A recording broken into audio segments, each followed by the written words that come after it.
glass of water if I could have that. Yeah? Yes.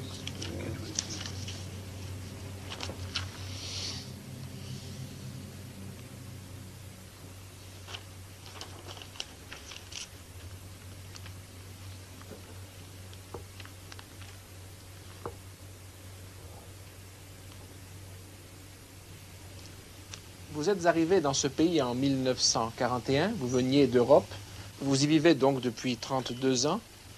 Quand vous arrivez en Europe, quelle est votre impression dominante? Mon impression dominante, well, see, this is not a nation state. America is not a nation state. Mon impression dominante, c'est que l'Amérique n'est pas un État-nation. Et les Européens ont beaucoup de mal à comprendre ce simple fait qu'ils devraient pourtant théoriquement connaître.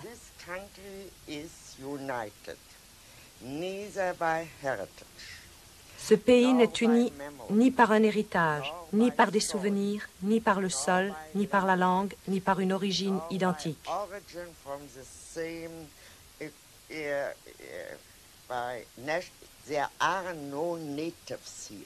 Il n'y a pas d'Américains authentiques ici, les Indiens mis à part. Tout le reste, ce sont des citoyens, et ces citoyens ne sont unis que par une seule chose, et c'est beaucoup. On devient citoyen des États-Unis par simple acceptation de la Constitution.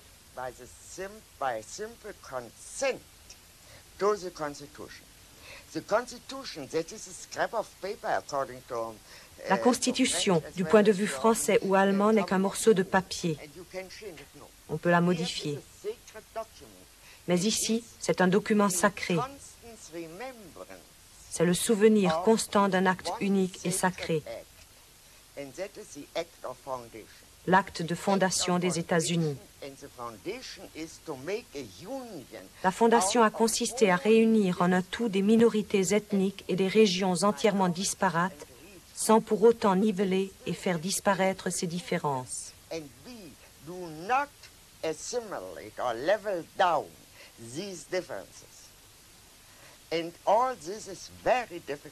Tout cela est très difficile à comprendre pour un étranger.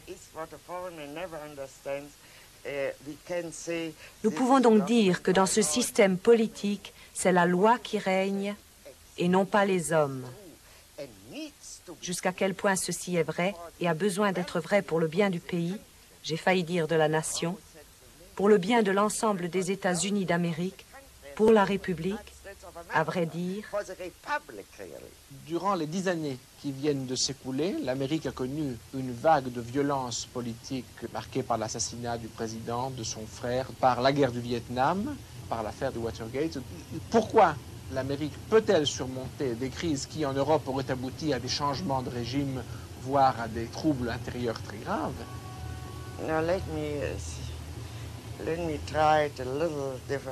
Je voudrais poser le problème d'une façon légèrement différente.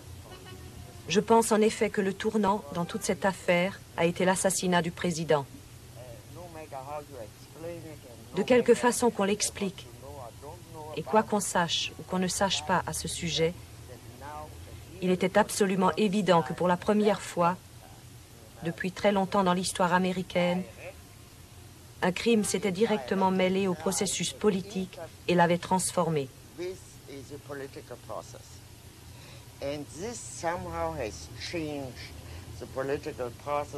Vous savez que d'autres assassinats ont suivi.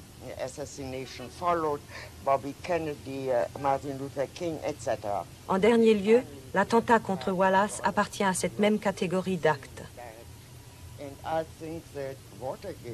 L'affaire du Watergate a révélé l'une des plus profondes crises constitutionnelles que l'Amérique ait jamais connue.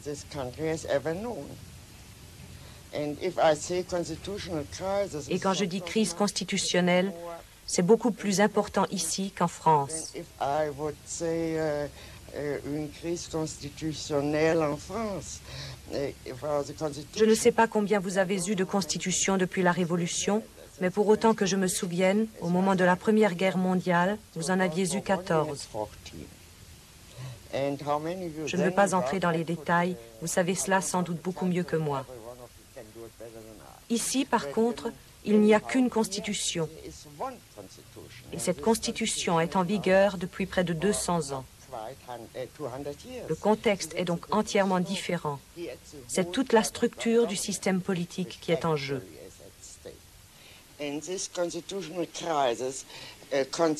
Cette crise constitutionnelle représente pour la première fois aux États-Unis un conflit ouvert entre le législatif et l'exécutif.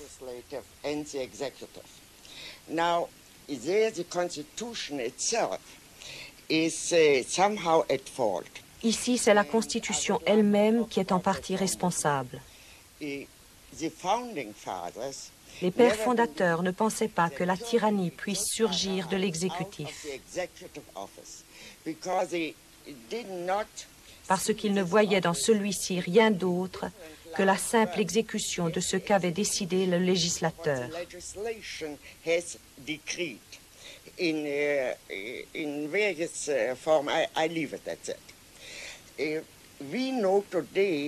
Nous savons aujourd'hui que le plus grand danger de tyrannie vient de l'exécutif.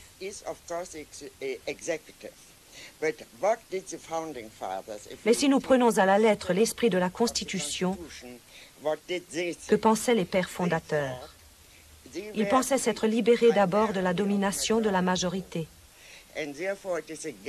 C'est pourquoi ce serait une grave erreur de penser que ce que nous avons est une démocratie.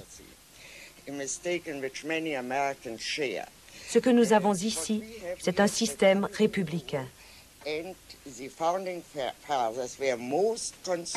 Les pères fondateurs s'attachaient surtout à préserver les droits des minorités parce qu'ils estimaient que dans un corps politique sain, il doit y avoir une pluralité d'opinions.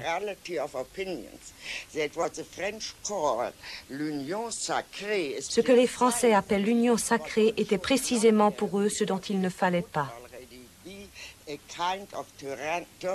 Ce serait déjà une sorte de tyrannie et le tyran pourrait très bien être une majorité.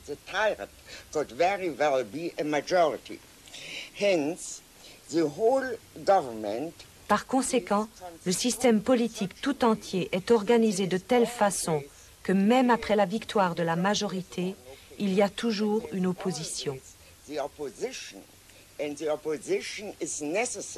Cette opposition est nécessaire car elle représente les opinions légitimes d'une ou de plusieurs minorités.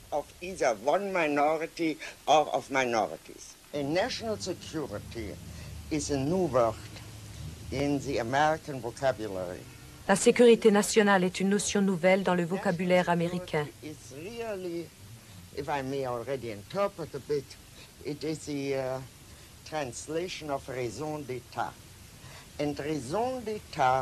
Cette notion de raison d'État n'a jamais joué aucun rôle en Amérique.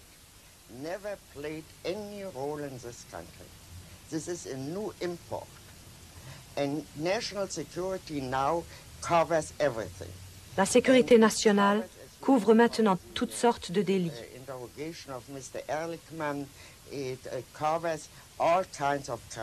Par exemple, le président a tous les droits.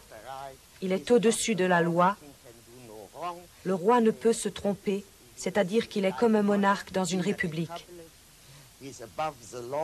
Il est au-dessus de la loi et sa justification est toujours que quoi qu'il fasse, il le fait en vue de la sécurité nationale.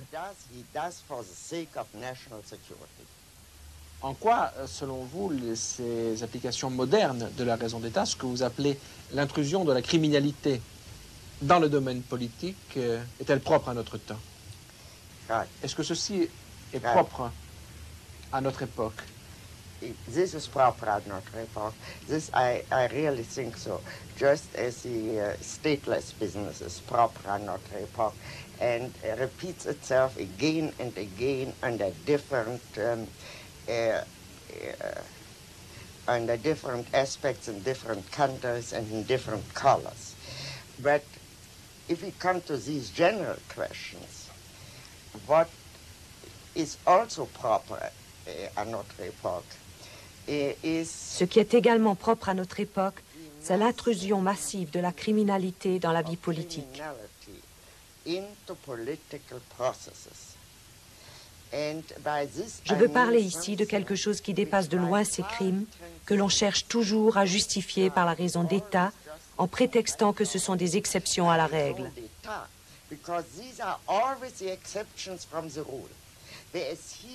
Ici, au contraire, nous sommes soudain confrontés avec un style d'action politique qui est en lui-même criminel.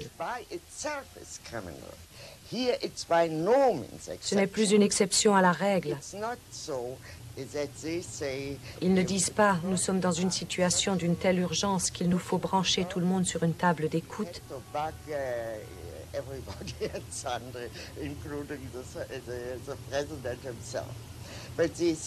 Ici, la table d'écoute fait partie du procédé politique normal.